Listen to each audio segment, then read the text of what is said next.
అంటే నీకు దేవుడి మీద నమ్మకం లేదా? దేవుడు అంటే ఎవరు? దేవుడు ఎవరని అడిగితే పైనుంచి ఒక వెలుగు వస్తుంది కదా.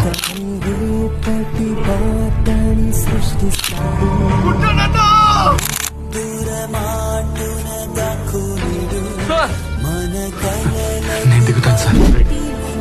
దిగడం చాలా రిస్క్ రా, బాగా ఆలోచించుకున్నావా? నువ్వైతే ఏం చేస్తావు?